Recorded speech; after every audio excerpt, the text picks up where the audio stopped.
Long before she became known to the world as the unsinkable Molly Brown, Margaret Tobin was born in 1867 in Hannibal, Missouri, to Irish immigrant parents. Growing up in a modest working-class family, Margaret learned the value of hard work and resilience from a young age. She dreamed of a better life, one filled with opportunity and adventure. At the age of 18, she moved to Leadville, Colorado, where she took up work in a department store and became part of the bustling mining community. It was in Leadville that Margaret met James Joseph Brown, a mining engineer with ambition and a spirit to match her own.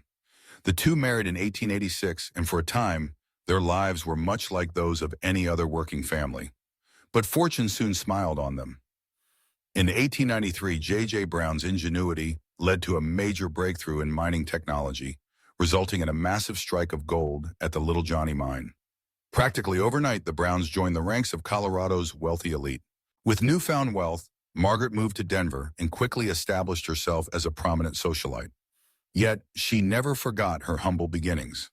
Margaret used her resources and influence to champion causes close to her heart, including women's suffrage, labor rights, and education for children.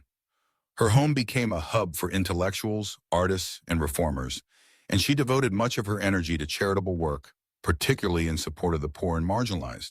Margaret's life took a dramatic turn in April 1912 when she boarded the RMS Titanic in Cherbourg, France. She was returning to the United States, having spent time traveling in Egypt and Europe. The Titanic, billed as the most luxurious and unsinkable ship of its time, was making its maiden voyage across the Atlantic. On the night of April 14th, disaster struck. The ship collided with an iceberg, and chaos erupted as passengers rushed to lifeboats amidst the freezing Atlantic darkness. Margaret's courage and leadership emerged in those harrowing hours.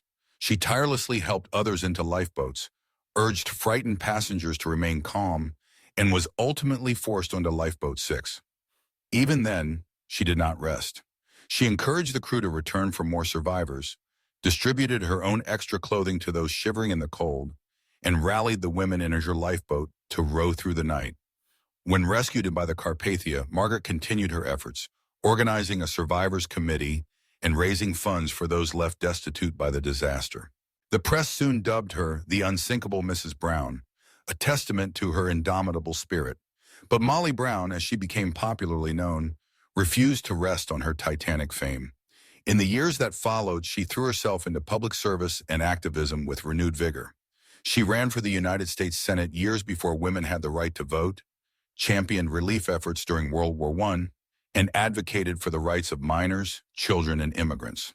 Molly Brown's life was a testament to the power of compassion and determination. She broke through the barriers of her time, never allowing wealth or social status to dampen her sense of justice.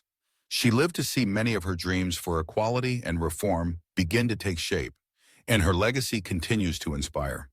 Far more than just a survivor of one of history's greatest maritime disasters, the unsinkable Molly Brown was a woman who refused to sink in the face of adversity, using her voice, her fortune, and her boundless energy to lift others up and leave the world a better place than she found it.